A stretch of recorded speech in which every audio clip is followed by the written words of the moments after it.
Saya sering sakit-sakitan sehingga kalau saya menangis atau tertawa banyak, itu badan saya membiru.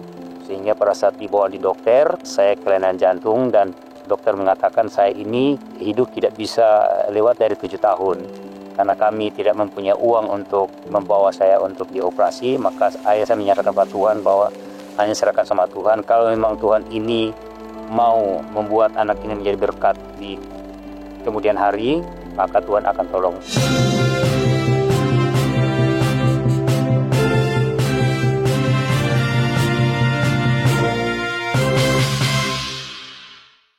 Shalom, nama saya Edwin Paringian. Keseharian saya bekerja di salah satu kantor pemerintah yang berada di Kabupaten Banggai. Saya juga bekerja sebagai seorang dosen di salah satu perguruan tinggi yang ada di Kabupaten Banggai. Yang menjadi kerinduan saya untuk membagikan berkat kesaksian ini adalah bagaimana saya ingin menyaksikan bahwa berkat Tuhan itu akan bisa nyata kalau kita tekun di dalam doa dan ketekunan.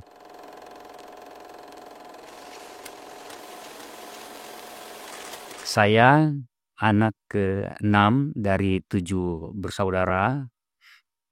Kami itu di sana tidak mempunyai rumah di kampung, atau kami itu adalah orang yang masuk dalam kategori masyarakat miskin. Pada saya masih kecil, saya sering sakit-sakitan sehingga kalau saya menangis atau tertawa banyak, itu badan saya membiru. Sehingga pada saat dibawa di dokter, kondisi dokter bahwa saya kelainan jantung dan dokter mengatakan saya ini hanya hidup tidak bisa lewat dari 7 tahun.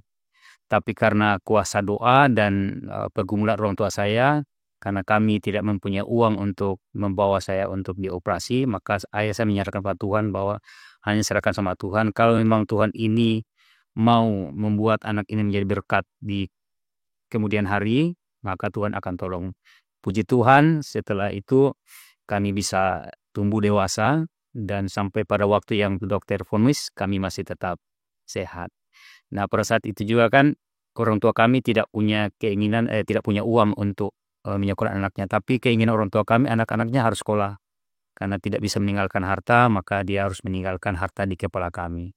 Sehingga untuk mendukung pendidikan kami, orang tua kami memutuskan untuk hijrah, pindah ke lokasi yang baru, sehingga kami pindah ke kota Sorong, Papua Barat. Di sana kami bersekolah, menyelesaikan sekolah sampai di tingkat SMA. Nah, setelah saya selesai di tingkat SMA, sudah lulus, saya ini berkeinginan untuk melanjutkan pendidikan ke perguruan tinggi, tapi kendala eh, orang tua kami tidak punya uang. Nah, di sana saya bergumul. Saya ingin membagikan orang tua, tetapi orang tua tidak ada. Dan di tengah pergumulan dan keseriusan saya untuk membagikan ke orang tua, saya tidak punya cara lain selain berdoa. Nah, pada saat itu saya menyampaikan ke salah satu kerabat kami di sana. Di sana itu dia memberikan saran pada kami. Dan kami mendengarkan bahwa ada di Sulawesi Utara itu ada salah satu perguruan tinggi yang sangat terkenal di Minas Utara. Itu sekolah itu bisa dapat membantu mahasiswa yang tidak mampu dengan berkuliah sambil bekerja. Dan saya mempunyai kerinduan untuk pergi ke sana. Saya sampaikan ke orang tua sangat mendukung. Tetapi yang menjadi kendala adalah pada saat mau berangkat, kami pikirkan tiket dari mana uangnya, kemudian di sana tinggal di mana, kemudian mau bikin apa, sementara uang tidak ada. Sehingga saya mengambil kesimpulan pergi untuk mencari solusi kepada kerabat kami itu yang kami sudah anggap keluarga. Dia katakan kami siap mendukung tetapi dengan cara yang Tuhan sudah atur. Sehingga saya bilang, saya hanya punya uang 50.000. Saya ingin uang ini menjadi berkat bagi saya. Atas bantuan kerabat, maka saya membuat kue puding labu dengan harga 50.000, dan puding labu itu kami jual satu resep dapat 4. Dari 4 itu saya jual, itu membuat satu resep itu uang saya kurang, tapi dibantu oleh kerabat kami itu. Sehingga dari satu resep menghasilkan 4 kue, saya jual dari rumah ke rumah. Dari 4 kue saya putar lagi untuk mendapatkan uang. Dan puji Tuhan dari 50.000 itu saya bisa mendapatkan 14 biji puding labu dan dijual ke orang lain. Puji syukur Tuhan berkati itu. Dan orang tua saya juga mendukung. Dia jual kue dari hasil mama saya. Bawa saya jalan dari rumah ke rumah dan orang banyak membeli, sehingga puji Tuhan saya sampai di sekolah tersebut.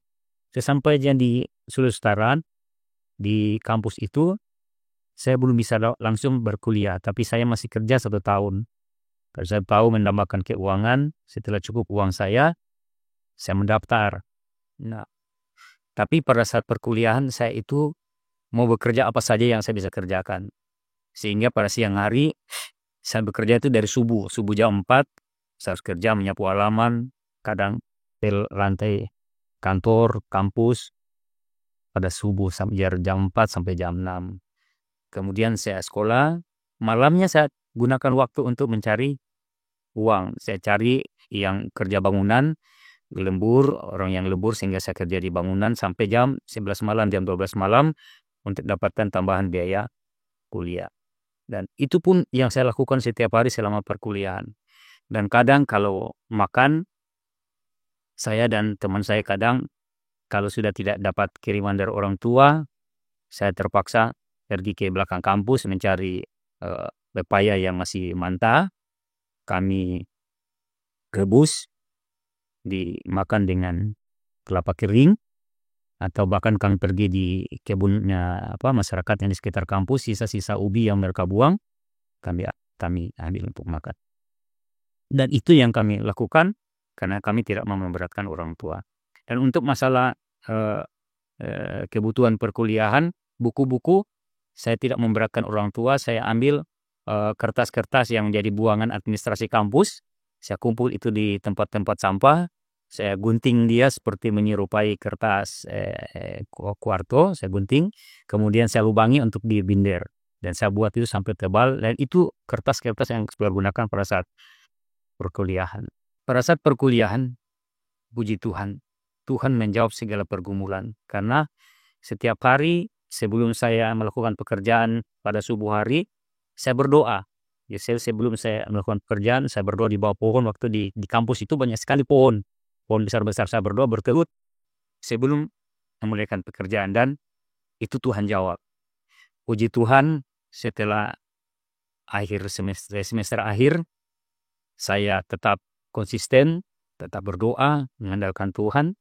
Pada saat pengumuman saya dinyatakan lulus dengan predikat yang sangat memuaskan. Bukan cuma sampai di situ, berkat Tuhan, pada saat saya selesai saya dinyatakan lulus, hanya berselang 1 bulan, hampir 2 bulan dari pengumuman lulus, saya langsung dipanggil oleh salah satu pimpinan yang berada di Kota Sorong, yaitu pimpinan salah satu rumah sakit milik pemerintah. Langsung saya dipanggil untuk bekerja sebagai staf teknisi pada saat itu di rumah sakit. Puji Tuhan, saya bukan melamar, tapi Tuhan kirim untuk orang panggil saya untuk bekerja. Baru berselang 1 bulan saya bekerja di instansi rumah sakit tersebut, tiba-tiba saya lagi dijemput oleh salah satu pimpinan perguruan tinggi swasta yang ada di Kota Sorong untuk menjadi dosen. Jadi puji Tuhan, pada saat waktu tidak berlangsung lama, 2 pekerjaan yang Tuhan sudah sediakan untuk saya. Dan hasil daripada doa itu, saya bisa merasakan bagaimana kuasa Tuhan itu kalau kita butuhkan, kalau kita minta dengan sungguh-sungguh, dan itu kita dapat. Dan setelah hasil dari doa itu saya pergunakan, puji Tuhan, saya dalam bekerja merasakan berkat Tuhan, saya bisa dapat memberkati orang lain. Artinya pada saat saya sudah bekerja di kampus, saya bisa mampu menyekolahkan kakak-kakak saya, keluarga saya untuk masuk di kampus tersebut. Jadi sekarang kakak-kakak saya dan keluarga saya, bahkan kerabat saya, mereka sudah tamat dari kampus yang berada saya tempat bekerja, dan puji Tuhan mereka sekarang sudah bekerja sesuai dengan karirnya dan banyak yang berhasil. Dan di rumah sakit, dengan keberadaan saya di rumah sakit tersebut, banyak keluarga, banyak kerabat yang tidak mampu di dalam finansial atau solusi, saya mampu membantu mereka walaupun hanya dalam finansial. Nah, sampai di sana tapi saya berkeinginan berdoa pada Tuhan, saya ingin kembali ke kampung halaman karena di sana banyak sekali berkat Tuhan yang saya harus bagikan. Saat ini saya sudah kembali berdinas bukan lagi di Papua, tapi saya sudah berdinas di Kabupaten Banggai di salah satu kantor pemerintah.